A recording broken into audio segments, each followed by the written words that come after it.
I recently spoke with Edward Snowden, a military contractor who revealed government secrets and now lives in exile. Did Snowden do the right thing? After researching this, I now think he did. You decide. Here's our full interview.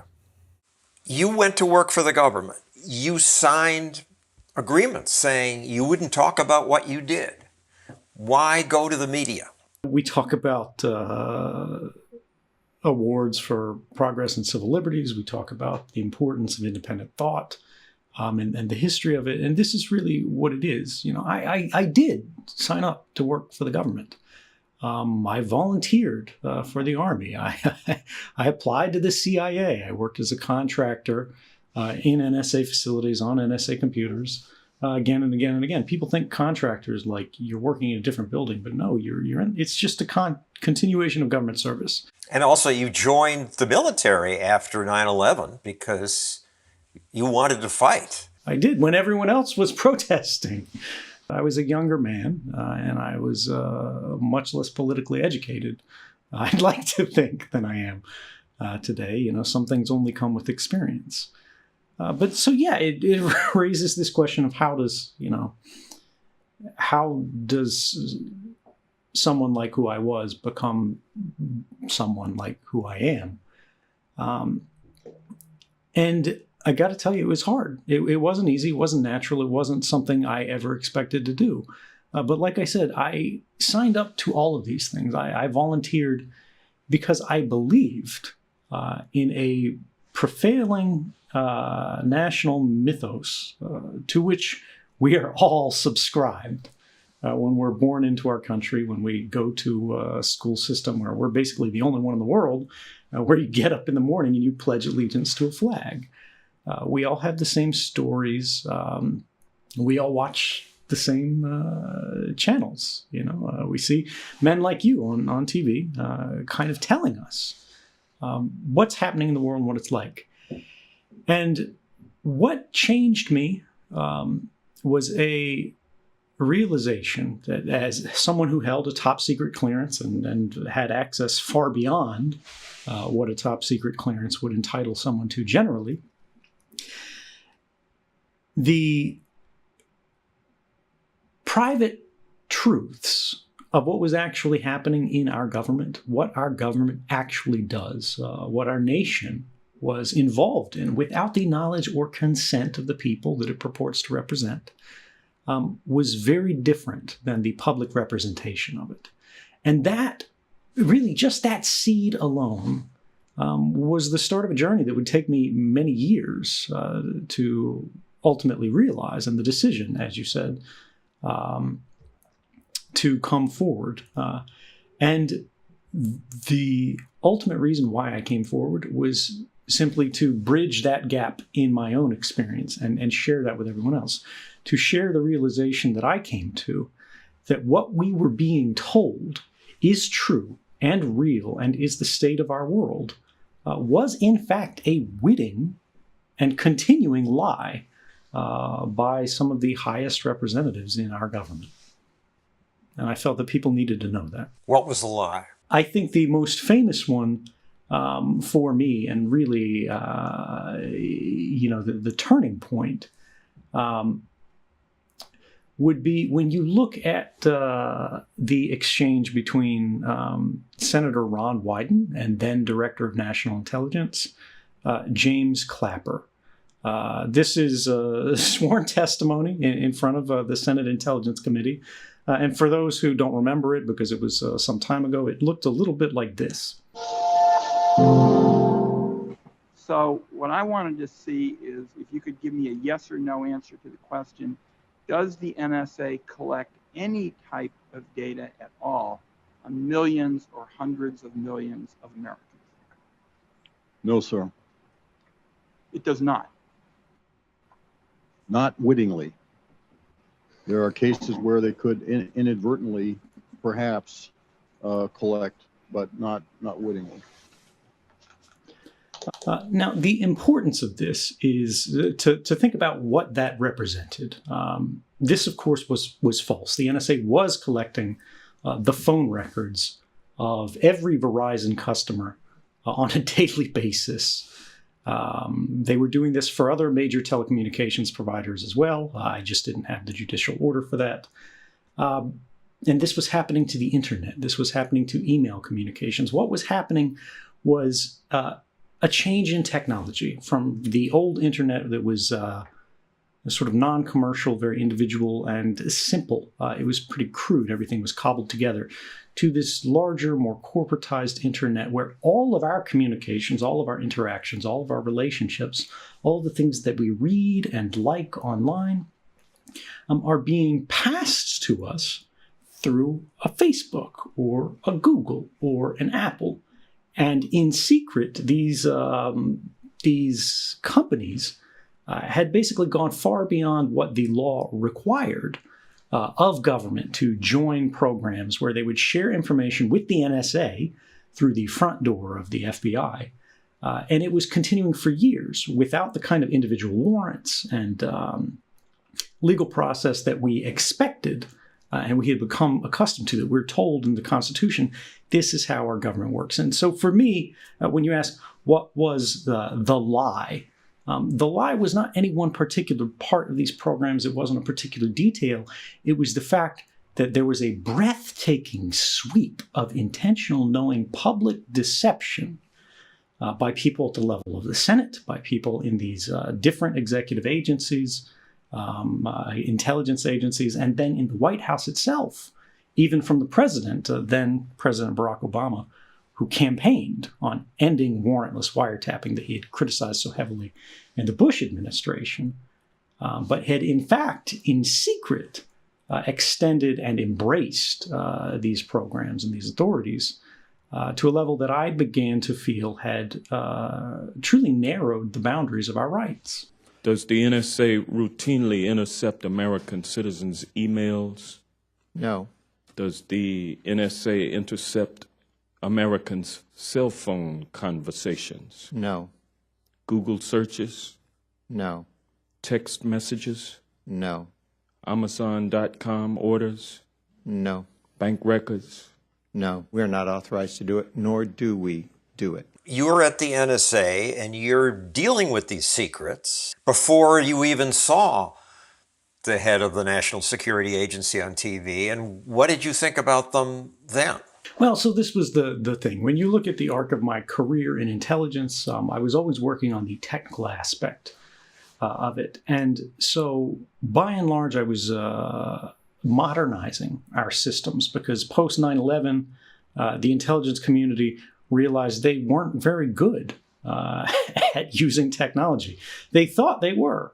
And in a way, it was true that they were, but it was a different era's technology. They were great with radio. They were great with satellite. They weren't so good with computers. They weren't so good with the internet.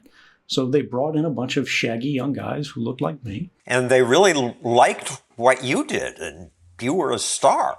Absolutely. But it wasn't that I was, exceptional, so much that I represented a generation that was native to these new systems that they had shied away from because they didn't trust the security of them. It turned out with good reason. But my generation came in, we shared our experiences, we shared our specialties, and we were always looking at what we were doing through a straw. And you have to understand this principle that we hear of in the movies, need to know, means normally you get a project, you do a project. You don't know where it goes, you don't know who else is using it. But bit by bit, I was redirecting and collecting the flow of intelligence. Then I was backing it up, permanizing it, making it so that if we lost a building, if we lost a site, we didn't lose everything that had passed through that, the information that had been passed through that. And I thought this was information about terrorists. I thought this was saving lives. I thought this was preventing wars. But as I moved higher and higher in the organization, as I moved from CIA to NSA, as I moved from office to office, my straw that I'm looking through gets wider and wider and wider until I land in this place called the Office of Information Sharing. It turned out I would be much better at this job than anyone expected. And I saw everything. And it's only there when you see the consequences of your labor and the different parts of your career all brought together with the labor of others of your entire generation who themselves, not sitting in the position you are, can't see the big picture impact of what they're doing. And the public, who never even knew this stuff existed. And again, this was occurring without their consent, but in theory, it was being carried out in their name. It felt to me that we needed to know. We needed to actually decide, is this what we want to happen or not? And you talked to your supervisors. Yeah, I talked to my supervisors. I talked to my colleagues on Constitution Day. They were all fine with it. This is just what we do, and no problem. Well, actually, it's not quite that people had no problems. When I brought up these programs that many of them had never heard of because they hadn't been exposed to them, I said, does this look right to you? When I show that we're collecting more internet communications in the United States at the NSA than we were in Russia, right? Meaning we are ingesting more Americans' communication than we are ingesting Chinese people's communications or Russians' communications or North Koreans' communications or whoever you're afraid of, right? The bulk of our collection was happening domestically and happening with the aid of other partners in what's called the Five Eyes network, the United States, the United Kingdom, Australia, New Zealand, and Canada. And then the NSA would go, well, yes, we're collecting all of these communications, but we're not reading them all. We're capturing everything that you, John Stossel, are doing online. We're capturing everything that your family's doing online, that your friends are doing online. But we just pinky promise it's not being used for anything bad. And then, being an engineer, I see how these things actually are being touched. They are being processed. They are being sorted through every single day. Algorithmically, it sort of proves the lie, right? That all of these promises, they don't really amount to much. All of these processes and regulations and procedures don't amount to much. And in reality, what the NSA is doing every single day, its ordinary course of business, is violating not only the laws as written, but likely the Constitution. And I tell this to the guy sitting to my right, a good friend of mine. Tell this to the guy sitting to my left, a good friend of mine, to my office manager, right? And all of them actually in private, right? When you're not in email, when they're just speaking heart to heart about this, they go, no, this is crazy. I'm not sure why we're doing this. I'm not sure how we're doing this. I'm not sure this is legal. But you know what happens to people who talk about this, right? I wouldn't put this in writing. I wouldn't go, to this office or that office. They're not going to do anything about it. It's not your job. It's not my job. This is way above our pay level, basically. But what happens to us as an organization at the NSA? What happens to us as Americans? What happens to us as a society if everybody sees something wrong and goes, well, if I say something about it, I'm going to get into trouble? What happens if everybody goes, I'm not going to do anything about this because it's not my job? That's how things go wrong in a much more serious way. And the reality was I was just like them. For a long time, I had a growing sense of unease, but in reality, it was not my job to fix it. And this was actually one of the criticisms that was eventually leveled against me, was they go, who elected you? But it's not about, who you are. It's about what you've witnessed. It's about what you can prove. And does that matter? And I think the last 7 years, when we've seen the courts review these programs and confirm that they were, in fact, unlawful, we've seen laws changed even by the legislature that was implicated in the wrongdoing in the first place. But at some point, you decided, I'm not going to keep my mouth shut. Yeah, I mean, it's exactly because of this. If I keep my mouth shut, the guy to my right, the guy to my left, we all think this is wrong, and we all keep our mouths shut. What does tomorrow look like? And the year after that, and the year after that? The reality with these kind of extraordinary powers in government, particularly we all understand this now in the post 9/11 moment, because it's not just surveillance. It's happened in war. It's happened in international diplomacy. It's happened in economy with the financial crisis, how we bail out the banks, but we don't bail out ordinary people. When the government writ large identifies a moment of crisis, they use that crisis for an exceptional demand for exceptional powers to which they normally wouldn't be entitled. This was the rise of the Patriot Act, right? This was how the Bush administration got involved in more or less wiretapping. This is how we got extrajudicial killings through drone strikes off the ground. This is how we got involved in torture. But it's always justified as, an exception to ordinary operations, something that's done for a narrow purpose in a narrow way, but then nobody objects to it. These all happen in secret, remember. They keep the body of witnesses small by design to limit the amount of dissent that can occur internally, organizationally. And those who do complain are generally shuffled off the program. They're put in a closet somewhere, and they ride out their days to retirement if they're lucky, never doing anything that matters again, but also not having access to anything that could cause problems for those who are violating people's rights or our laws. But this, as you said, why speak up? If you sit by and see a system engaged in wrongdoing,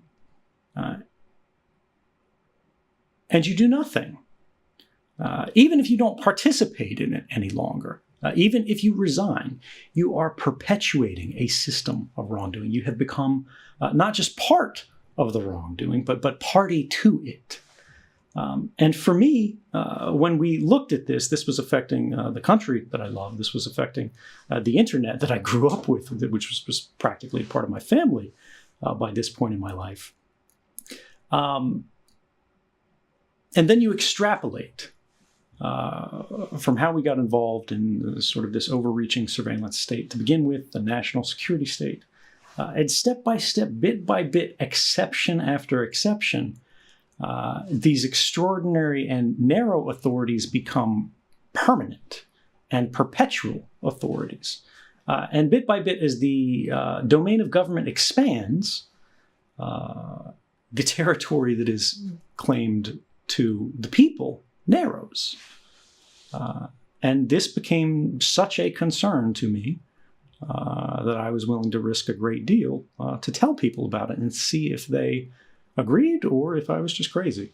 My preference, and I think the American people's preference, would have been for a lawful, orderly examination of these laws, a thoughtful, fact-based debate that would then lead us to a better place. There were other avenues available for somebody whose conscience was stirred and thought that they needed to question government actions. So why go to certain members of the media? President Obama later said there were other avenues available for someone whose conscience was stirred. Inspector generals, Congress. Yeah, no, I mean, this is a great kind of question. I mean, we always look at these things. We don't want anybody in government to be able to go out and, throw any secret about anything out on the media willy-nilly.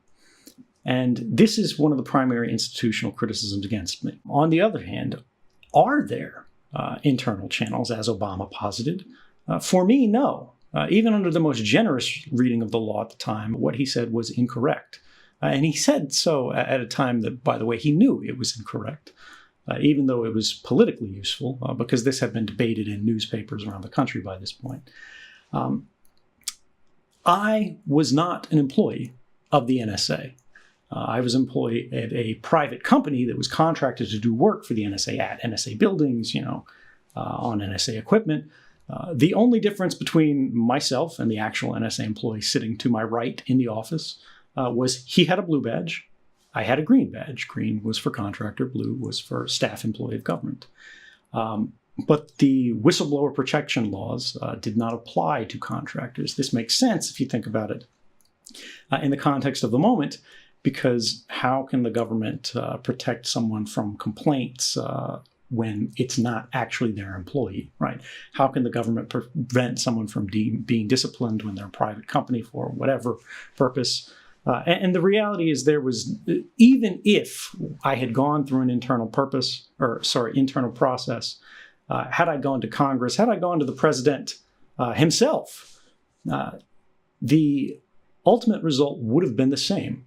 I would have been stopped at some level by an individual like the NSA Inspector General, who is supposed to be kind of a watchdog that makes sure the NSA's activities are legally compliant, or the Office of General Counsel. I would have been terminated from my position. I would have been investigated by the police, and I very likely would have been charged under exactly the same laws that I've been charged under today. We know this, not because I'm speculating and throwing this out of air, but because it had happened before in the case of a former NSA executive at a much higher level than myself, by the name of Thomas Drake, who did go through proper channels and whose story I was very familiar with, because I was determining, should I do this? Is it right? Will it work? Will it be effective? William Binney, who was charged with Thomas Drake at the same time, or investigated at the same time as Thomas Drake for the same disclosure. He had men with guns drawn come into his house at dawn. Yes, exactly. You had the FBI burst into your house. They take all your computers. They arrest you. They interrogate you. You lose your clearance. You lose your job. First, I went to the House Intelligence Committee, and the staff member that I personally knew there, and she then went to the chairman of that committee. We were all trying to work internally in the government over these years, trying to get them to come around to being constitutionally acceptable and take it into the courts and have the courts oversight of it too. We naively kept thinking that could happen, and it never did. They decided to raid us, to keep us quiet, threaten us, In my case, they came in with guns drawn. I don't know why they did that, but they did. Thomas Drake, who was an executive at the top of the U.S. intelligence community, now works at an Apple store, right? But it's important to understand that he did go through proper channels. He did everything right.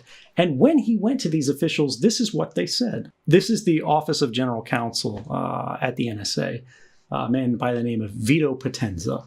If he came to me, someone who was not read into the program, and told me that we were running amok, essentially, and violating the Constitution, there's no doubt in my mind I would have told him, go talk to your management. Don't bother me with this.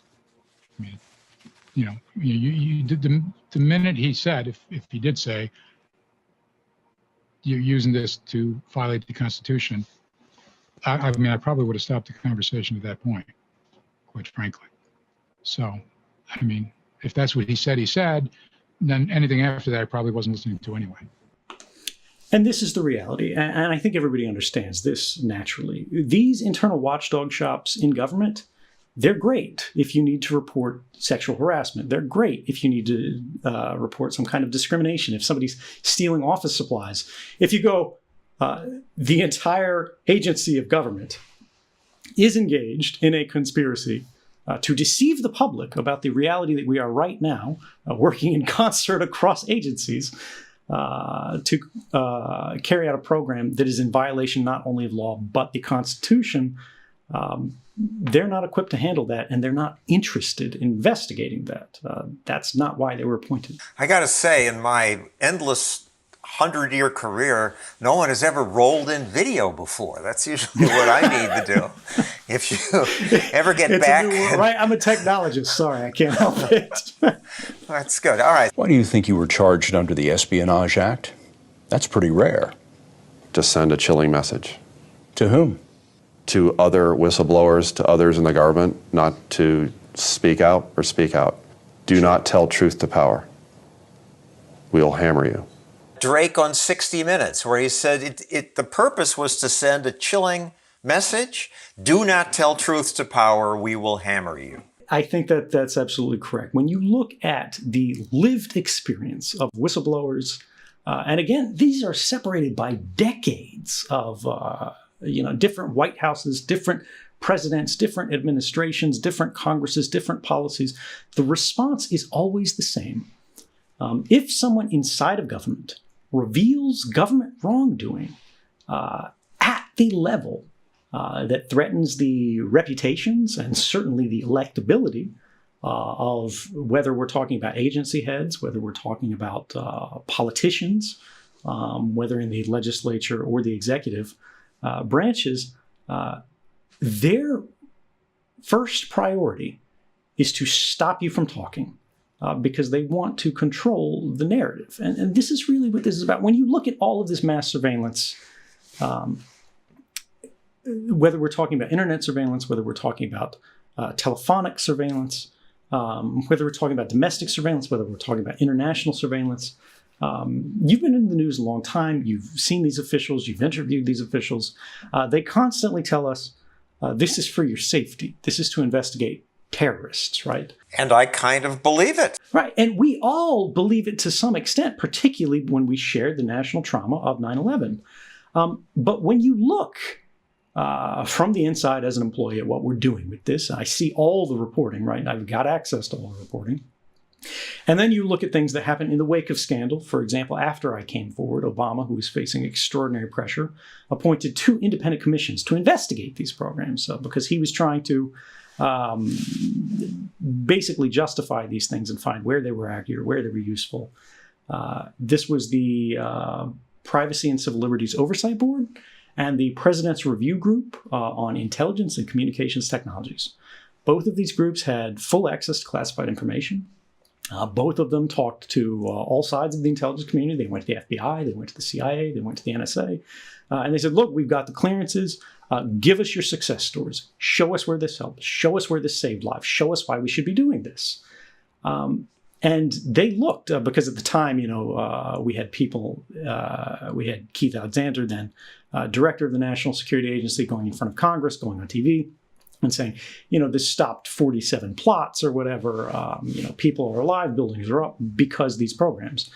Well, Barack Obama's own investigations into this found that in the case of the very first program that we looked at, this was the mass surveillance of telephone records domestically, it didn't stop a single terrorist attack in more than 10 years of operation. And that's happening in secret, mind you, before it hits the front pages and all of that stuff.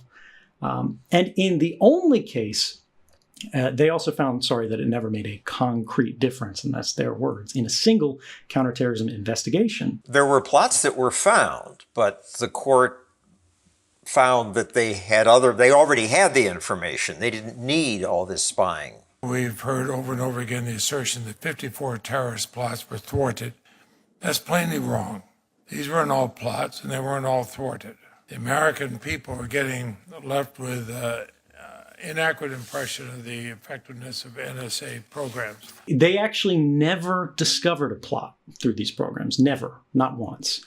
What they did do is they found information related to a plot in a single case, and this was a cab driver in California, Mo Allen, I believe, wiring about $8,500 to his clan in Somalia, which was affiliated with al-Shabaab, which was on a terrorism list according to the State Department.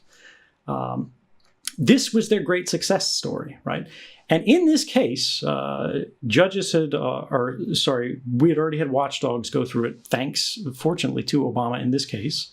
And now we have since had courts go at it and look at, confirm it was unlawful and it was unnecessary. And mind you, this is with access to the classified record, because they said, by the time the government had enough information to look these guys up in the NSA database, CIA, FBI, whatever, they also had enough evidence to go to a court through traditional means and get a warrant without relying on all this, right? You didn't have to collect this by violating the rights of 330 million Americans, when you simply could have used the old traditional means of law enforcement to get exactly the same material from exactly the same companies without breaking the law. It's dozens of terrorist events that these have helped prevent? The tip of the iceberg in terms of numbers of terrorist attacks that NSA programs contributed to stopping was 54. Keith Alexander says these programs helped prevent dozens of terrorist events. The deputy director, the reason there hasn't been a major attack in the United States since 9/11 is not an accident. The number of terrorist attacks the NSA programs contributed to stopping is 54. That makes me feel safer when I hear that. Right, but we want to believe it's true, but it's not. This 54 number has been looked at intensively by advocates and apologists for the national security state, by critics of it, and since then it's boiled down again to, I believe, one case, and this one case in this is not Somalian wiring $8,500. I believe it's some guy with mental illness who was thinking about bombing a subway in New York. But it's the same context, the same thing. They didn't need this authority. It wasn't necessary. Because look, let's say you, John Stossel, work at the NSA. You do the job I did in my last position. You go in every day. You've got the desk in front of you with your keyboard connected to a system called XKeyscore. This is basically Google for spies, right? It allows you to search through all of the different methods of ingestion that we have, not just domestically, but overseas through our partners in what we call second-party countries. These are these Anglophone countries in the Five Eyes I mentioned earlier, as well as third-party partners. We have sensors, all over the world, some of them placed by hacking, some of them placed in data centers. And you can type anybody's phone number in, anybody's email in, any website in, any IP address for a phone or a computer, a laptop, and you can see all the traffic that has passed any of these sensors. You can write to your FBI analyst buddy and have them pull anybody in the world's basically a whole Facebook list of everything they've ever clicked on, anything that the Facebook pixel tracker was on the website for when they were reading things, their Amazon order history, everything they've typed in that Google search box ever. You have access to everything, right? And you want to stop a terrorist plot. How do you know who to look up? And this is why these programs don't actually stop terrorism. You have to have a seed. You have to have something to start your searches from. You have to have a cause for suspicion. Traditionally, under the Fourth Amendment, we require probable cause for these kind of investigations to begin. Police officers get a tip from someone. They notice something when they're working the beat. They know their communities. They see someone acting strange. They get a complaint, and they investigate on this basis, right? Well, in intelligence, the way these tips come across is generally from the same thing. It's from a confidential informant. It's from law enforcement. It's from whatever. But once you have this, once you have probable cause to begin investigating someone, you can go to a court. You can get a warrant. You can access the same information without collecting it from the entire internet before, right? And so this is the thing. When you look at the fact that the government itself no longer makes these claims that it stopped 54 plots, right? They have disowned that. Keith Alexander no longer works for the NSA. He's out. Now he works on the board of directors at Amazon.com. The thing is, what are these things effective for, right? Because you go, well, why does the government pay for these programs? Why go to all this trouble if it doesn't stop attacks? Yeah, why? And the answer, of course, is because these programs are tremendously useful for something different. And that is information gathering, right? Intelligence, general investigation about anything on anyone. It may not be effective in preventing terrorist attacks because, again, it's not particularly more useful relative to the tools that we already have because, again, terrorism is rare. It is scarce, and people don't realize this based on the way the media has changed. But the incidence of terrorism over time is actually declining relative to the last century. If you look at, for example, terrorist attacks in Western Europe, they have declined decade over decade. since like the 1960s. People forget about it, but things Maybe like the IRA, because of intelligence and the NSA. Well, again, I worked for these agencies, and I would like to believe that was true. But the rate at which they were falling is completely different from the rate of mass surveillance. And this is what people misunderstand about my politics and my positioning. I am not against the use of intelligence. I'm not against the existence of intelligence agencies. I'm not against surveillance. I am against mass surveillance. And this is what I brought information forward about. Just to play devil's advocate here, why should I care? I figure Google and Facebook knows everything about everybody. Anyway, I figure the teenage boy across the street could be picking up the stuff I sent. The cork's out of the bottle. What difference does it make? This goes back to kind of that nothing to hide argument, which is like, I lead a very ordinary life. I watch my shows. I go to work. I take care of my family. Yeah, I'm weird. Yeah, I look at porn. You know, if we're talking about the average person on the internet, everybody looks at porn, right? It's happened. Even if you don't want to, there's a pop-up ad somewhere. It's in your history. But the reality is most people do, and they want to. And that's not strange. People, particularly Americans, feel an enormous sense of shame about this, but it's a tremendously common activity. At the same time, it makes us feel uncomfortable. You know, for a lot of us, if our family knew everything that we looked up on the internet, we would worry about how they would look at us. If, you know, every company in the world knew everything that you looked at, we would feel uncomfortable with it. But then what happens when your workplace knows? What happens when your government knows? And who decides what is normal, what's acceptable, and what's not, right? We can do things that are very common today, or we can have positions or interests that are very uncommon today, but harmless. In a free society, we are allowed to be different. We are allowed to be weird. We can be strange as long as we're not hurting anyone else. But laws change. Social mores change. The norms shift. And once we are entered into this system, where everything we've ever done, everything we were ever interested in, everything we've ever bought, everywhere we've ever gone, everywhere that we have, or anyone that we have ever talked to, is instantly captured at the moment it happens and memorialized in some database somewhere just waiting to be used, it will be used. And we already see this happening in places like China, right? We don't want to emulate China, where we have a social credit system, where things that you do which are harmless, which aren't hurting anyone, but institutions or railways or airlines or the Communist Party that sweeps into power or is already in power decides is disfavored and should be penalized, should be disincentivized. Now you can no longer get a job. Now you have to wait, and go to the local police station to get a pass to be able to travel and visit your family.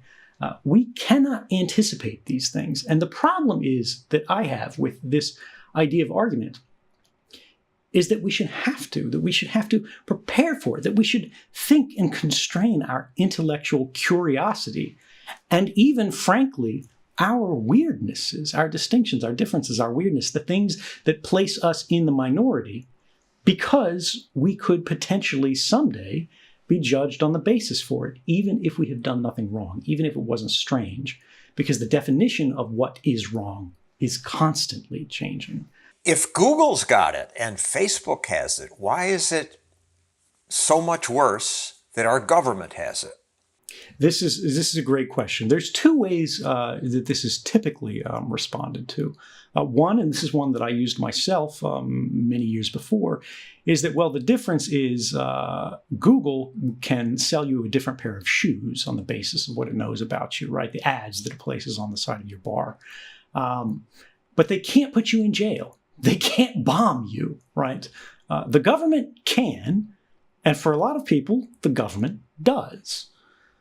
The second thing, which I think is actually more interesting, it requires a little bit more technical understanding of how these programs are implemented, but not so much that I think it loses even a general audience. Google knows an incredible amount about an incredible number of people, but it is still finite. There are things that they do not know. Google does not necessarily know what you bought on Amazon.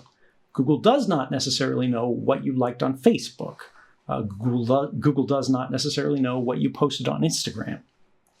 Facebook knows what you posted on Instagram because they own that, right? Amazon knows what you bought on this, but they don't know what you sent in your email. It's on Google because it's a Gmail account, right? There are silos in industry that, even if they're very large, still limit what these different companies know, the maximum domain of their understanding of you as an individual and us broadly as a population.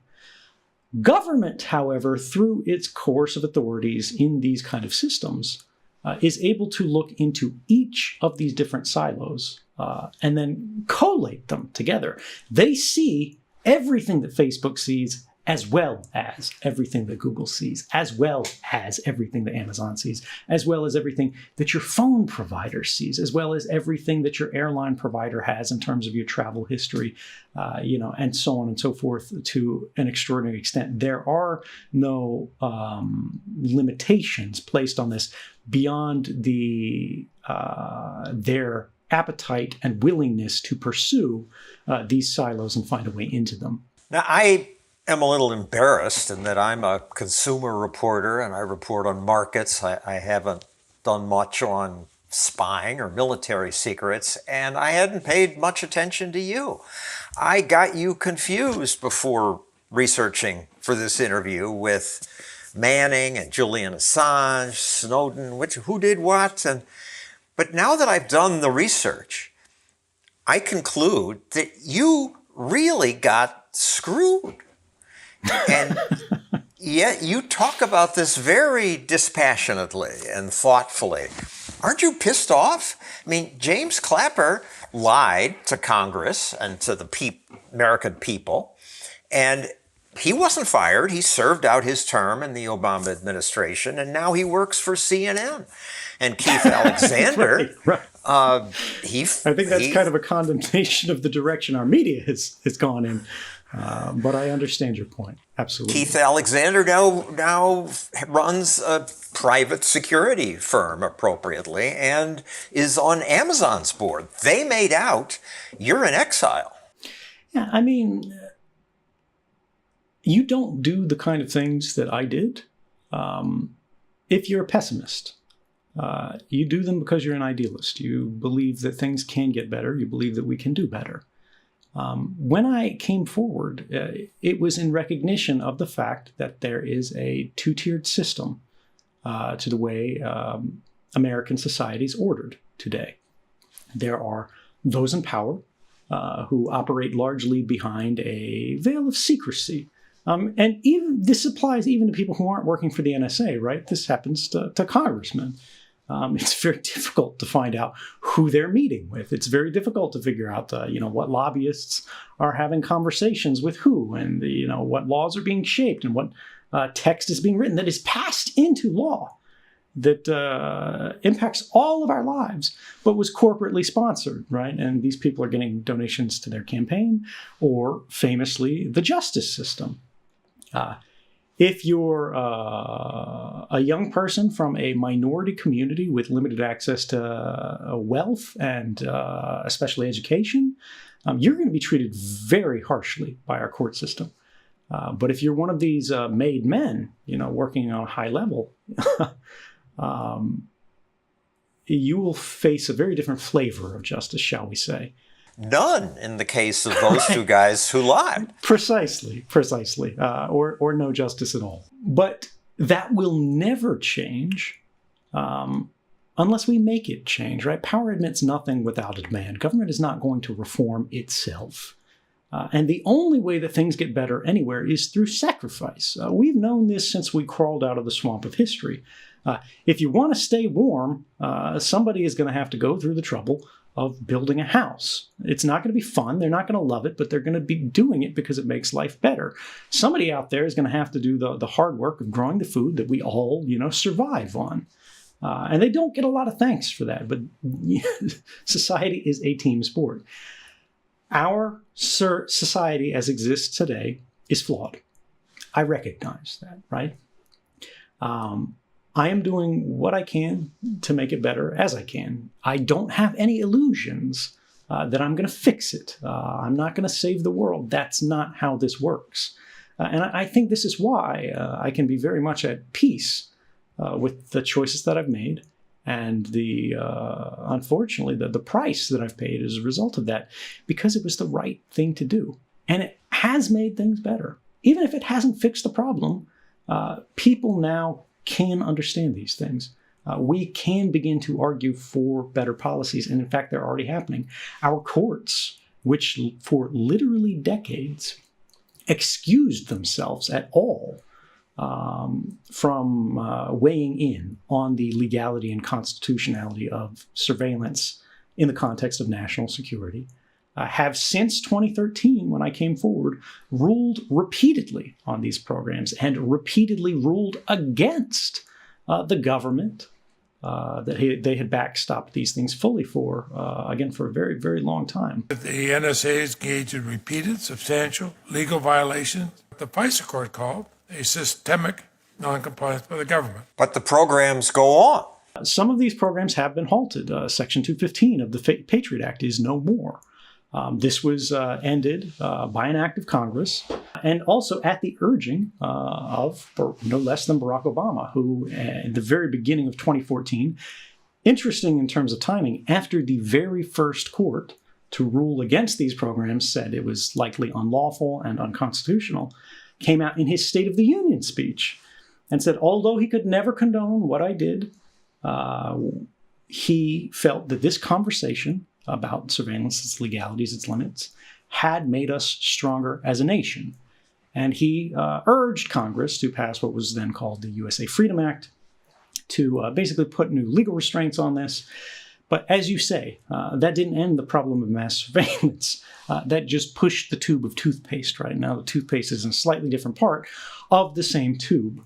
However, mass surveillance occurs largely through certain technical principles, certain vulnerabilities mechanically in the way our communications move from your phone or the laptop on your desk across the internet to whoever it is you're trying to communicate with, right? Whether we're talking about a website, whether we're talking about someone that you're talking to on the phone. Now, fewer and fewer people use plain voice. Fewer people use plain SMS. Now they're using encrypted messengers like the Signal Messenger or WhatsApp, which I would not trust myself for a long period of time because it was bought by Facebook. But WhatsApp was the world's most popular messenger. It had 1 billion users, and post-2013, they adopted a new technical protection called end-to-end encryption, which is intentionally designed to limit precisely the kind of mass surveillance that was being discussed in 2013. So now, at the flip of a switch, 1 billion people get a greater level of privacy that is not reliant on jurisdiction, it's not reliant on law, it's not reliant on politics. And the encryption works? Encryption does work. One of the lessons as a result of 2013, all these disclosures about how the NSA works, how the surveillance works, is you can be sneaky in a lot of ways as the NSA, as the CIA, when you're trying to steal a secret. But encryption is basically just math. And there is no, currently, with the best knowledge that we have of mathematics, any sneaky way to just make encryption go away entirely from a point of interception, right? So as, again, your phone tries to reach this other person, wherever they are in the world, it has to go through the network of many other people, through the Starbucks that you're sitting at, through their internet service provider, through a data center, through a transatlantic cable that goes to, for example, France, their data center, their local internet service provider, their Starbucks that they're sitting in. Any one of these points, anybody sitting on that line can snatch a copy of the conversation. And if it wasn't encrypted, they can read it, whether it's a criminal hacker next to you at the cafe, or whether it is a national government, be that the American government or the French government or anybody in between, right? But the thing is, the only way really to get around strong encryption that is properly implemented is precisely what the purpose of the 2013 stories was to achieve, which is to make governments shift from mass, indiscriminate collection of communications to specific, individualized, targeted collection. This means hacking, right? So imagine for a second, you send this encrypted communication to the person that you're talking to. People in the middle, tons of them, they all catch it, they all collect it, but none of them can read it because an encrypted message cannot be unlocked without a mathematical key. It's just the answer to the math problem that you make up that you share with the other person on the other side. You guys know the answer, but nobody else in the world can come up with it, right? Now, mass surveillance no longer works. Game over, finished, doesn't work quite that way. There's some more technical ways. We can talk about metadata later if you're interested, but it's more in depth. But the bottom line is, how then, if you're the CIA, and for example, this is not someone harmless in a Starbucks, this is an actual terrorist or spy, or a dissident in a place like Bahrain or Oman or Hong Kong, which unfortunately is all too real and happens every day. How do they read this message? And the answer is they steal a copy of the key. Instead of catching it as it goes across the line, which they can no longer do. They can't do this for everybody en masse around the world. They have to target the two places in the world that that message is readable, where it's unencrypted. And that's on your device and the device of the person that you're talking with. Now, instead of dealing with encryption, instead of dealing with that global network, that easy, cheap mass surveillance, they do the hard work, the traditional targeted investigative work of hacking that phone or selling that person an implanted phone that's got spy devices built into it, basically. And then when that person is encrypting messages or when they're receiving messages and decrypting them, because they have taken over the phone, the encryption no longer matters to them because they can see it with unencrypted. They can steal that encryption key, that answer to the math problem, when it exists on the phone before it's forgotten, before it disappears. So long and short, because I know that was probably complicated for a lot of people, encryption, end-to-end encryption, which is to say properly implemented encryption that doesn't have a man in the middle. It doesn't have some Facebook, some Google who's keeping their own copy of the key, but encryption where the keys are only held by the communicants, by the people who are supposed to know this information. That defeats mass surveillance in the generic, general sense that we understood in 2013. It does not prevent all surveillance. It does not prevent particularly legitimate targeted surveillance.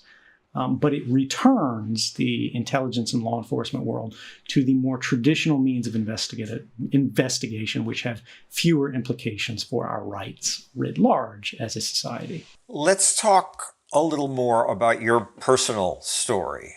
You decide that you've got to do this. You asked 27 countries for asylum. People are, shall we say, less familiar, particularly now with 7 years of distance between it. What exactly happened in 2013? So I left the United States and met with journalists in a hotel room in Hong Kong. Hong Kong was selected because it was a kind of no man's land that had very good media access. It had a largely unfiltered internet, neither of which is true today, unfortunately.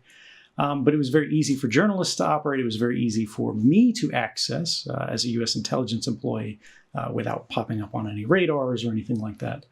I would meet with them there, and China also would not necessarily be free to operate against us, particularly in the way they can today, because of rivalries and friction and bureaucratic infighting between the local Hong Kong services and the Beijing government. So this was really an ideal kind of no man's land in which to operate. I provided them with documents and explained the significance of them. And I didn't publish any documents. This is important for people to understand. I didn't put anything online. I instead told the journalists to look through this, explained it, and if they felt, as I did, that this was in the public interest to know, they would need to make an independent editorial judgment that this was the case, go to the government in advance of publication, give the government a chance to argue against this, say that Snowden guy's crazy, or he doesn't understand this, or this document's incorrect, or if you publish this, people will get hurt. basically give the government the best chance to argue against this, which the government took in almost all cases that I'm aware of. And they talked to the White House and talked to governments. Talked to the White House. Exactly. What happened was, as I mentioned before, I had a decade's worth of history, and actually more than a decade's worth of history, of cases to look over. I looked at Daniel Ellsberg in the case of the Pentagon Papers in the 1970s, and the injunction against the newspapers working with him, how that was resolved by the courts, what that meant. I looked at the case of Thomas Drake, how even though he went through the right channels, he ended up at the same place where his story unfortunately didn't get out. He faced enormous consequences. Policy and the public were unable to grapple with this very important issue because of the government suppression of it. And then I looked at the case of WikiLeaks and Chelsea Manning with the Iraq and Afghanistan war logs. And one of the interesting things against this was Manning, of course, was arrested. And they said, Manning had blood on her hands, cost the lives of all these soldiers, and, publishing this material, which was only secret, not top secret, was going to cause basically the atmosphere to catch fire and the oceans to boil off. And none of this happened. And in fact, at Manning's sentencing, the judge specifically asked the government, do you want to argue that people were harmed as a result of this? Do you want to say, someone was hurt, someone died, anything like this, because we'll take it into our sentencing consideration, give a harsher sentence? And the government said, actually, no, we can't show that. It doesn't exist. And this is what we saw actually in the case of Ellsberg. It's a constant refrain where the government goes, whenever they're put in the hot seat, they don't want to talk about the concrete harms of their policy. They don't want to talk about how they violated rights. They don't want to talk about how they broke the law. Instead, they want to shift the conversation to the whistleblower, to the source of the disclosure. Say they're weird, say they're disloyal, say they have problems, say they shouldn't have done this for whatever reason. Say that you're going to get spies killed or you're going to reveal troop movements. Precisely. What they want to do is talk about the theoretical risks of journalism in an open society instead of the concrete demonstrated harms as documented by the government's own malpractice. And so this was something that I anticipated. This was why this sort of process was designed. I used 3 different journalists at 3 different outlets. They could all go to the government. The government would get a chance to do this. So we could demonstrate we had gone in theoretically the most responsible way. We had done everything the government thought was proper and appropriate as compared to prior cases, and see if it made a difference. And the interesting thing is, even though this was sort of tremendously indulgent of the government's interests, it didn't make a single change in their messaging. They used the same rhetoric against me as they did with Manning, as they did with Drake, as they did with Ellsberg. But from here, I left Hong Kong en route to Latin America. And I tell this story in my book, Permanent Record, how it happened. But as I was leaving Hong Kong, the government, we're not sure. There's no true way to know whether this was an intentional strategic decision or whether they panicked and it was just a mistake. But once they learned, the government had learned that I had departed Hong Kong, they canceled my passport, which meant I couldn't leave Russia.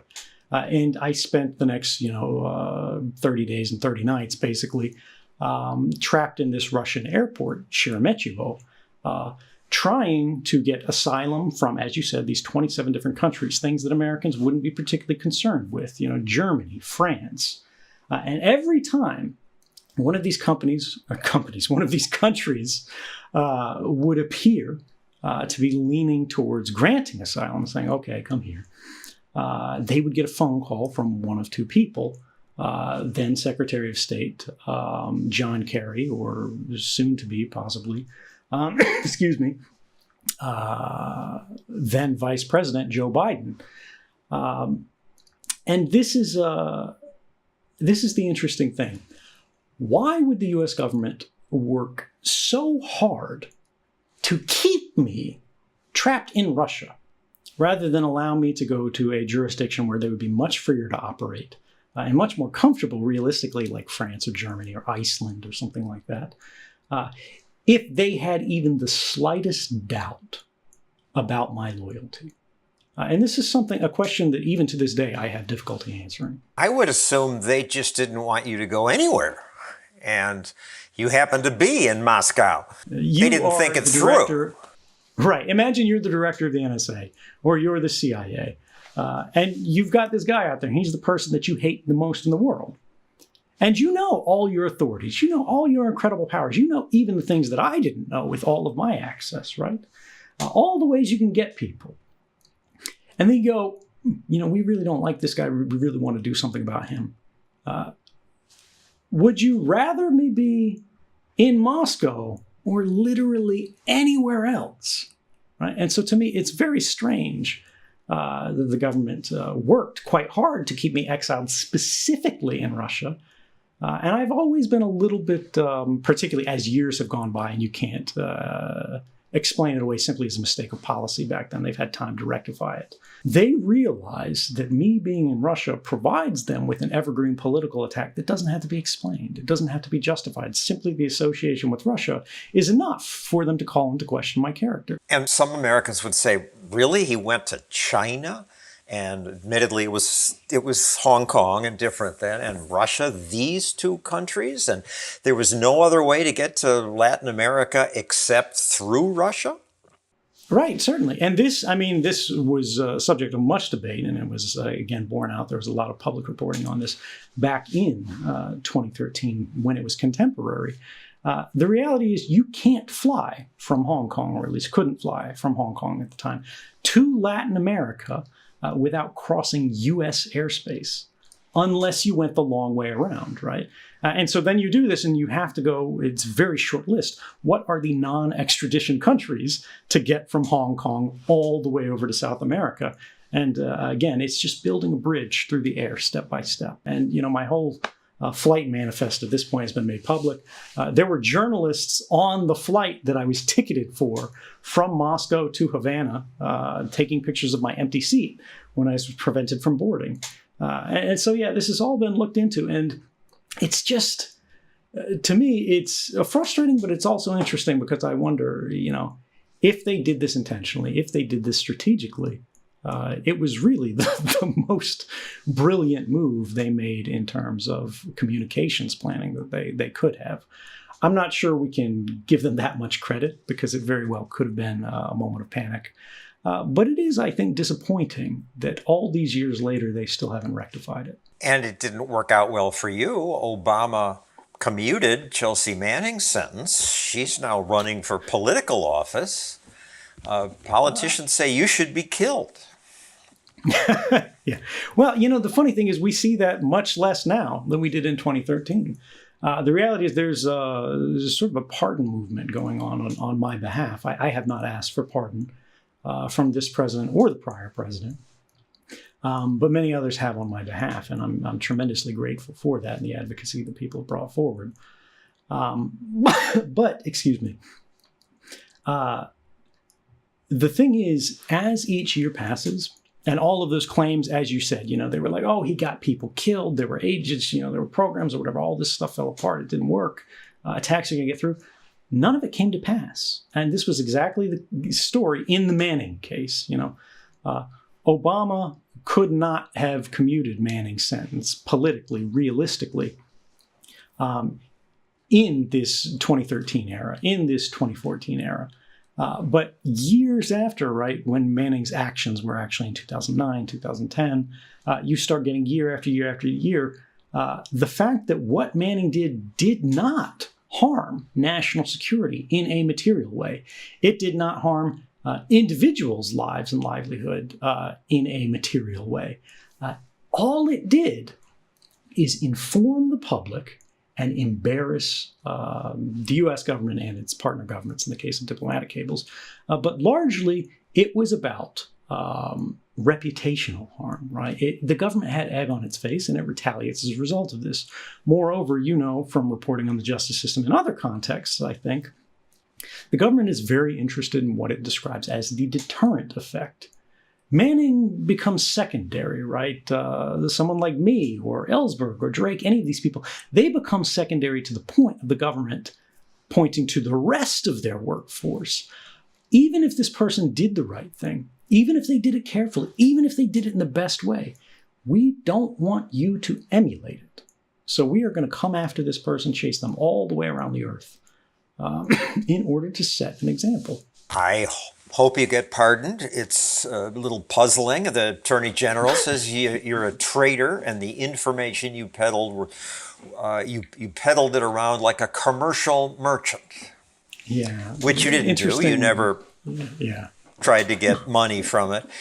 President Trump in 2013 said they got a lot of information out of this guy. He's a terrible guy who set our country back. This guy's a bad guy. And, you know, there is still a thing called execution. This is a bad guy, and there's still a thing called execution. But then 7 years later, a reporter asks him, do you want to give Edward Snowden a pardon? And he says, well, I'm going to look into it. Do you want to give Edward Snowden a pardon? Well, I'm going to look at it. I mean, I'm not that aware of the Snowden situation, but I'm going to start looking at it. Yeah, this is a good example of the distance Donald Trump has traveled from 2013 Trump to 2020 Trump. But also, more generally, when you bring up the case of the Attorney General, who does not seem familiar at all with the basic facts of the case when he's speaking publicly on it, that is a lot of distance historically. A lot of things have happened in between then. And as we start to look at what happened in 2013, less with the heat of the moment and sort of careers on the line, and more dispassionately from a historic context, I think it's clearer and clearer that what I did was the right thing to do. And in fact, public opinion is swinging very heavily toward that side. And in fact, even elite opinion, which is largely turned against individuals working outside of the organization in this kind of way, you will not find a lot of love for whistleblowers in corporate America, in government agencies, in any country in the world, I think. But even there, you are beginning to see people speak in fact, I would say large majority terms, favorably rather than disfavorably. And I think that's because history has a way of exonerating the truth. In some ways, attitudes switched the other way. President-elect Biden, before he became vice president, was against this spying, this data collection, and said, it's very intrusive. We're going to trust the president and vice president to do the right thing. Don't count me in on that. The real question here is, what do they do with this information that they collect that does not have anything to do with al-Qaeda? And we're going to trust the president and the vice president of the United States that they're doing the right thing. Don't count me in on that. But he changed his tune once he was in power. Yeah, and again, this was the same for President-elect Barack Obama. Some people say, well, you know, Obama was this raving liberal before, now he's, you know, Dick Cheney. He tells this very briefly in his memoir. He said, yeah, he was campaigning against mass surveillance. Yeah, it was wrong. Yeah, it shouldn't have been done. It was a problem, so on and so forth. But then he says, after he became president, he realized he was seeing that from the cheap seats. And now Bush's wars were his wars. And this is very in line with his decision to move from investigating Bush-era abuses, things like torture, things like unlawful killing, things like the massive domestic surveillance program that happened under the Bush administration. He didn't investigate them at all. Instead, he said it was important that we look forward, not backwards. And it's this lack of accountability amongst the American political elite. At the same time, we are constantly increasing the level of accountability for ordinary members of the public, right? Particularly when we talk in the context of this mass surveillance. Not only is the government policing you, Twitter is policing you, you know, what you say online. YouTube is locking your channel, you know, whatever. There are people in little police hats everywhere you look. And at the same time, these people with power are excusing their behavior. They are heightening the standard of accountability to which we are held. And to me, I say, isn't this backwards, right? We used to call them public servants, and we were private citizens because We were supposed to know everything about them, and we were all supposed to scrutinize them. And we were private citizens because no one was supposed to know what we were doing. We had no power, we had no influence, and so we were meant to be left alone. But that is increasingly being inverted. And we are under a constant gaze electronically. At the same time, they are permanently sheltered by this fog of unaccountability. And that's by design. And just to be clear, Twitter and YouTube can't put us in jail.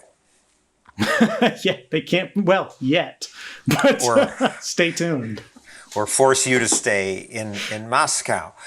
You can't return to America at the moment. You got married in Russia. What's your life in exile like? Yeah, so my long-term partner of many years, who was with me in the United States, Lindsay Mills, she's also American, and I got married. We are expecting our first child, which is a tremendous stroke of fortune. I'm really excited about it. And this is really all-consuming for us right now. I think it's a scary thing. I've never been through this before, and I think it's even more frightening for her. But the reality is exile as a political weapon is beginning to fail. These conversations, what's happening between you and I today, was a rare and sort of extraordinary thing when it first started happening in my story in the beginning of 2014. But now, due to this global pandemic, it's everywhere all the time. I just had a conversation with Ai Weiwei, who lives in exile from China as a result of his own criticism of his government. And this idea from history that governments used to be able to go, fine, we're just going to divorce you from the public conversation. We're going to silence you through distance. It doesn't work anymore, because even though I put my head down on the pillow far away, I still very much live in the United States, and our child, I think, will hopefully embody the best of all worlds. You're applying for citizenship in Russia, and some Americans say that's disloyal. That makes me suspicious. Yeah, I mean, this is part of the same conversation that I think has been intentionally pushed by the government for many years now. The reality is I've been in Russia now for 7 years. I cannot leave. I'm expecting to start a family. And I want my son to not grow up as an outsider. I don't want him to feel like he is born into exile, as I am. I want him to feel at home wherever he is. I don't want my wife to be separated from me because, she doesn't have permanent residence in the same way that I do, particularly when the borders to Russia are closed as they are today. So the only way that my family can be together is for me to do this, and I don't think that's wrong. A year ago, you released Permanent Record, and the government sued, froze the proceeds. They sought to, it's true. But the reality is the government's judgment in the case of Permanent Record is not enforceable, certainly not internationally, questionably domestically, and I don't have any assets in the United States. Sort of banking system or whatever that they could pull. So that judgment hasn't had any material effect. But more broadly, I speak publicly. I did before. That was also part of the lawsuit. And I continue to do so today. And I'm very fortunate for the invitations to speak because it's allowed me to live a good life in a difficult situation. And I have no reason to expect that'll change. And just to be clear, we're not paying you, but these are other speeches that you... What are some of the worst privacy violations left? And talk, for example, about LoveInt. Sure. So LoveInt, or Love Intelligence, as it's sort of portmanteau for, is the intelligence community's sort of insider cute term for spying on spouses, romantic interests, exes. Normally, we use this int to refer to intelligence. There's SIGINT for signals intelligence. There's COMINT for communications intelligence. There's HUMINT for human intelligence. You would think of it as kind of the James Bond human-enabled operations. Well, LOVEINT is where you take this giant sort of world-spanning surveillance system, or even just your local police force, whatever, and you turn it to going, hey, who did she call after, she hung up the phone? Or where's she going?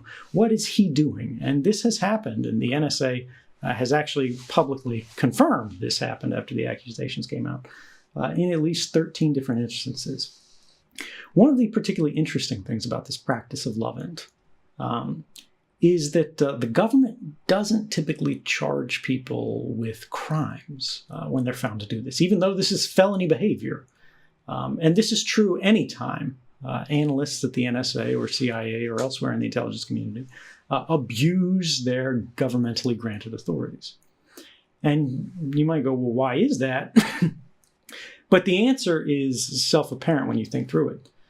The existence of this program is a secret.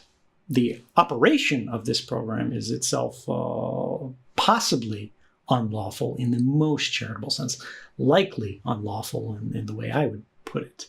And so avowing that these programs exist, avowing that a government employee who had gone through a polygraph, gotten a top secret clearance, was actively using these programs to spy on Americans or any kind of unauthorized target like that. Simply admitting that is possible would expose these systems to legal challenges. So what does the government instead do? It simply disciplines them, or worst case, fires them, shuffles them out and gets a new body and puts them in the chair. And so this is the kind of low-level constant abuse that is not likely to go away because it's introduced by a human element in the context of this larger systemic problem. What else is the problem? Prism? Turbulence? Well, I mean, we could go on all day with this. I would say for the average listener, if you want to see the full scope of what's happening and why it matters, all of the facets of it, look at my book, Permanent Record. That's why I wrote it, is for you.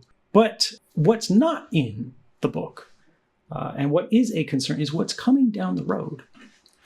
And this is, I see things like companies like Amazon. For example, the fact that they just appointed the former NSA director who resigned in disgrace for having overseen the mass surveillance program that now courts have condemned as unlawful, that should be of concern to people. Why are they doing that? Why does that seem like a good idea to them? But then when you look at what they actually do, Amazon's Web Services, as it's called, which is a cloud provider for technical hosting on the internet. It runs basically like half the internet. I looked at statistics recently, and I think when you look at the largest sites, it is a substantial portion of the internet's traffic. This is all going through Amazon's data center. These are all things they can see. These are all things they can record. Now, when you intersect all of the different devices that Americans have that they visit websites from, this has an internet address, right, associated with your device.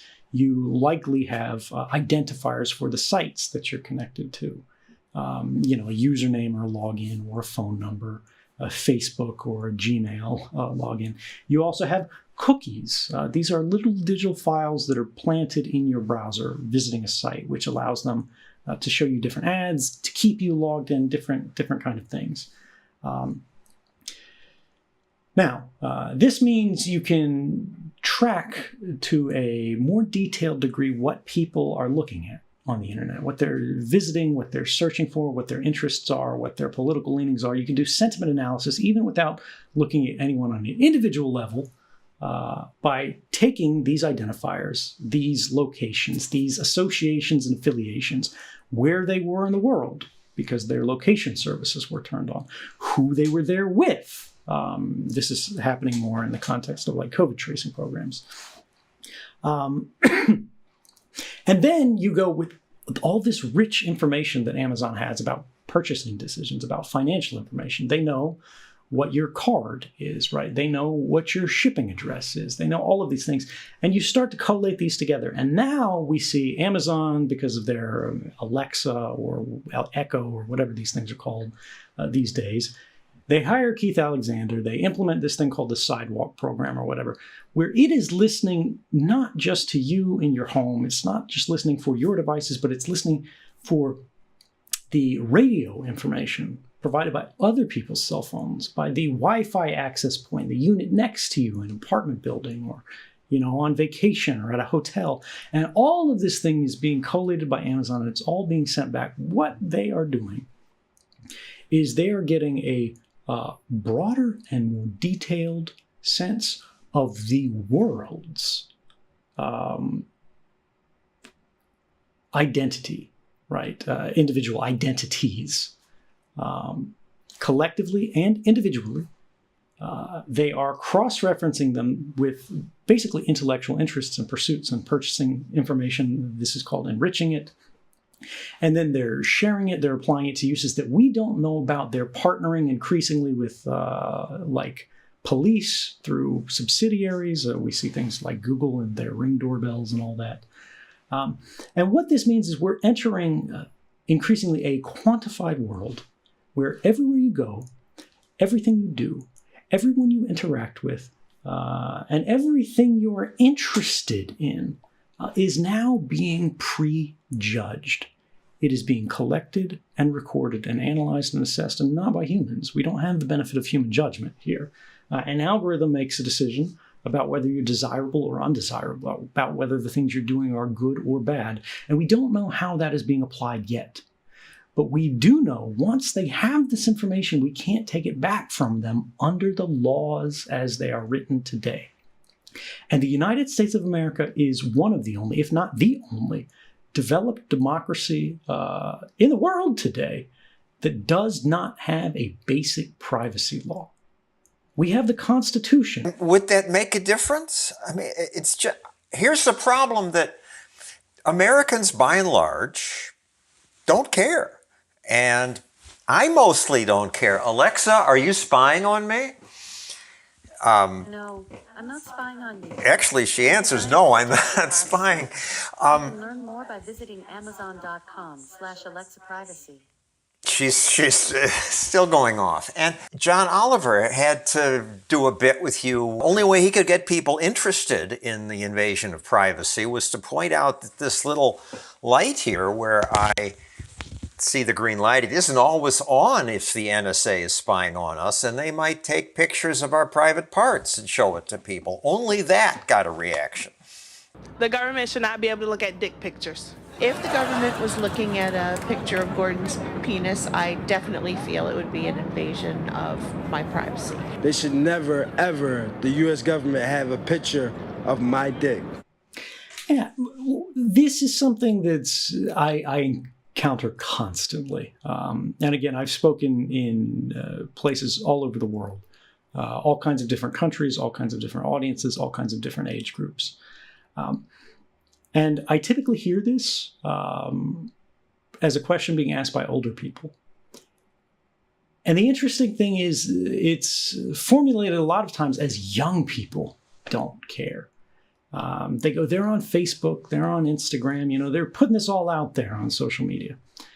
And the reality is when I talk to audiences and I have these conversations, young people care more about privacy, and they care more about these intrusions because just as my generation grew up with the sort of web as it was in the 1.0 version, and now, I'm aging out of the youth, even though I still consider myself young enough, right? They know this web 2.0, this interactive web where you aren't just reading things on static sites, but you're interacting with them, you're posting, you're enriching, right? But that sharing is selective. And this is clear when you look to these big, basically beauty pageant sites like Instagram, where people are putting themselves through filters. They're showing their wonderful dinner. They're not showing their garbage piece of burnt toast in the morning. Why? They're doing that because they understand that they are selectively sharing. They're looking at experiences in their lives, at parts of themselves, as thoughts, parts of a conversation that they want to bring other people into. They want to invite you into this.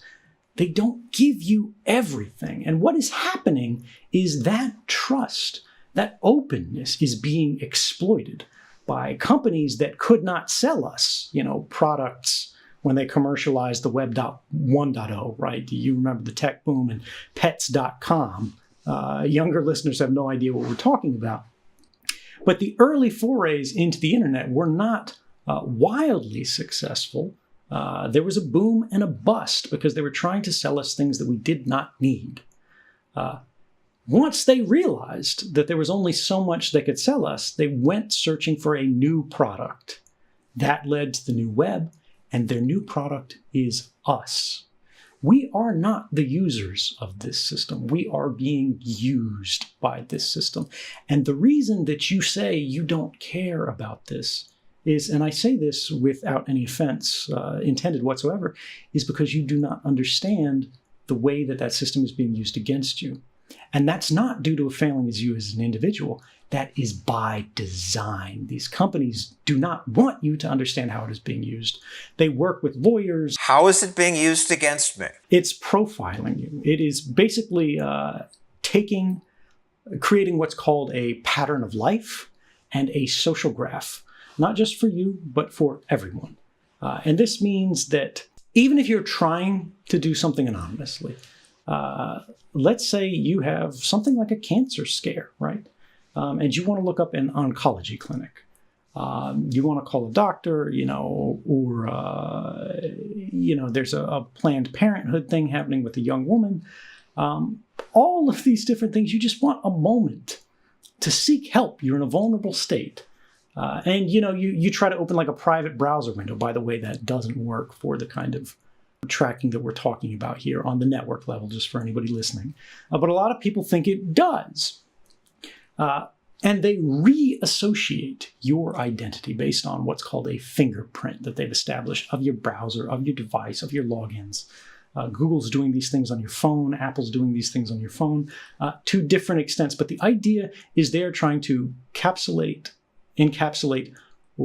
not just what you are, but how you think, how you live, who you interact with, to make you a value in a database, in a set, in a solution that can then be influenced and controlled. And when you ask what they're doing to you, right, this is where people start to lose it because it feels like an abstraction. It's not clear to them because they haven't seen, a neighbor get marched off on the street, as happened in like World War II, kind of Nazi uprising context, where you've got data sets that were constructed for like a census by a group like IBM, and then it's abused and applied to a different purpose. And we went, well, it's harmless, it's a census, it's something that you want. You don't see how these things are going to be applied later.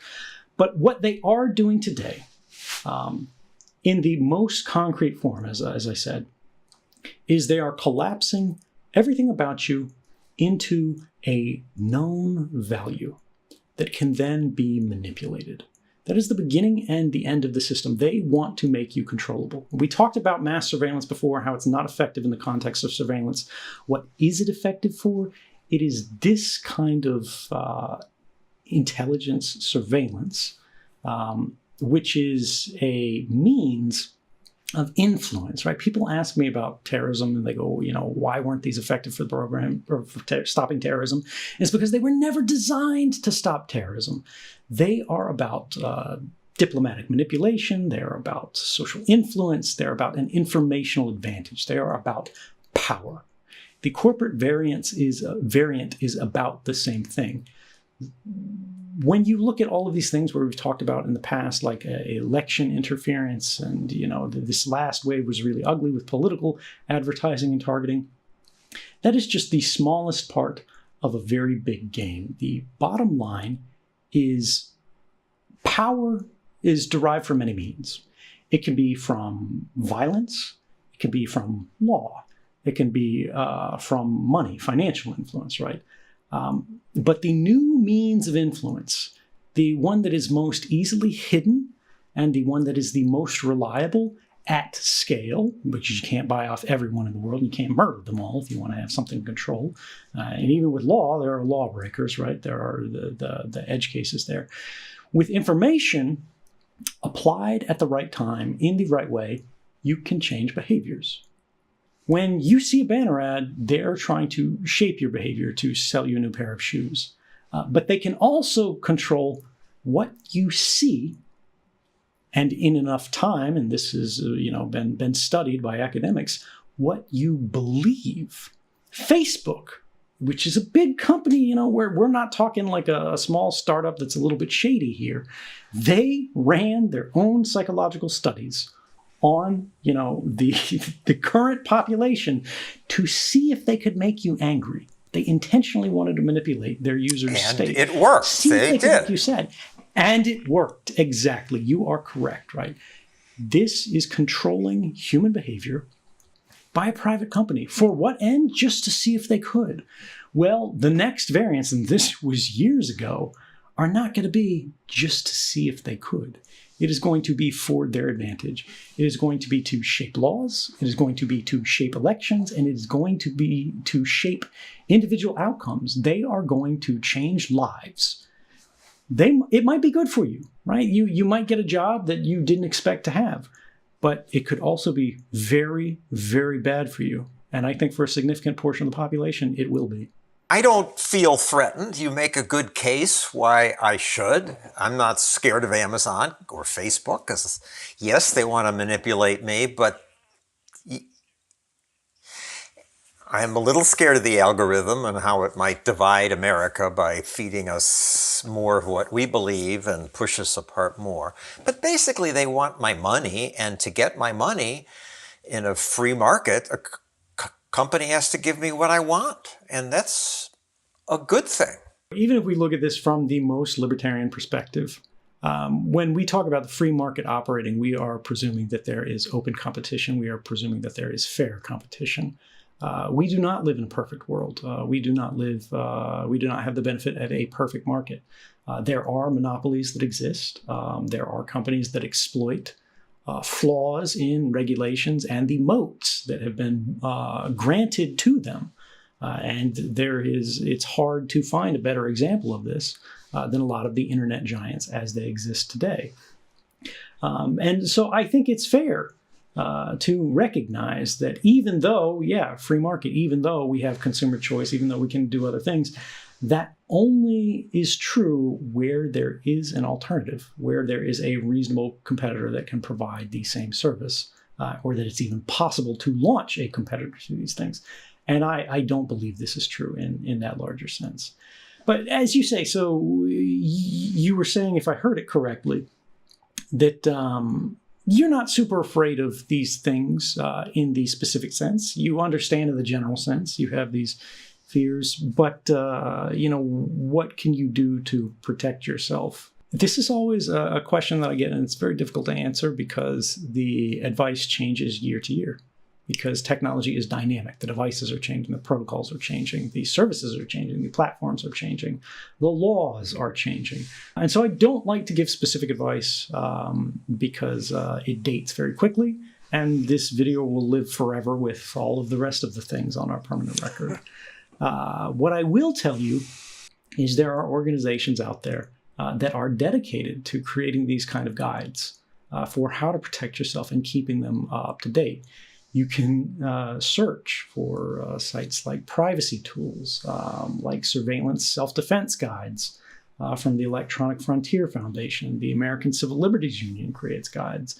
The Freedom of the Press Foundation, which I'm the president of, creates a guide for working journalists. But largely, the most important thing to protect yourself is to recognize you are not going to win an arms race against the richest companies in history and the most powerful states that the world has ever seen. The surveillance problem, first and foremost, is a political problem because it is enabled by a political class that does not share our burdens, it does not share our struggles, and it exempts itself from this gaze. It is not held to the same standard of behavior, the same level of accountability as you and I. And this system, this knowledge, this influence will increasingly be used to shape our lives while excusing them from these same methods of control. So, political action, I think, and concern is actually the root of resolving this, and recognizing what are the ways that this can be changed. What is the single point of failure that all of these exploitative practices are relying on that allows this system as it is to come into being? And we talked before about these silos, the Google stash, the Facebook stash, everybody's private records that are reigning in there and being used in different ways. And the government can sort of open the lids to the different, salt shakers and help themselves. Well, how did those silos get filled? We have in the United States, as I said, no basic privacy law. The Fourth Amendment binds the federal government and the state government, but it does not restrain these companies that are basically acting in willful conspiracy with regulators, where each hand washes the other in a sort of monopoly position. There is, I believe, a common failure in the laws as they are interpreted by the courts of the United States today. In a 1970s era case, this sounds random, but I promise it comes together very quickly, called Smith versus Maryland. And it led to the birth of what is called the third party doctrine. If you look back in American history into what law enforcement could get through investigations, they were strictly limited to two categories of gains. They were called the fruits and instrumentalities of a crime. If they were chasing a burglar, they could get a warrant. The warrant would allow them to go in the house, go in the business, whatever. They could get the bag of loot, the fruits that they won. They could take the crowbar, the mask, the gloves, the instrumentalities of the crime, and they could use this as evidence to convict. They could not go to that burglar's landlord and, get records of payment. They could not go to the phone company and seize the phone company's records because they were neither fruits nor instrumentalities.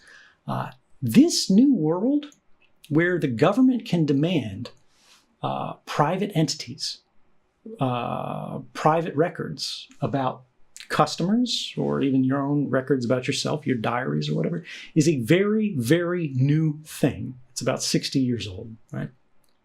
And in this Smith versus Maryland case in the 1970s, the government interpreted one case of the cops investigating a basically man making harassing phone calls to a woman, where this was an individual who was suspected of wrongdoing. The cops went to the phone company and said, can we get his phone records to see if he called this house, because the woman saw his license plate as he drove by, sort of leering at her house, and thought it was him. And the cops agreed. Phone company turned it over, and sure enough, it was him. They caught the guy making the harassing phone calls. It seems fair. But they did it without a warrant. And when this went all the way up to the Supreme Court, because the Supreme Court knew he was a bad guy, knew he did a bad thing, they didn't want to let him walk. And so they tried to create a paradigm in which they could go. The phone company could do this. They could give this person's records of what they were doing over to the cops without a warrant. And this was called the third party doctrine. The government said that because these records did not belong to the man, even though there were records about him, they belonged to the company because the company created him.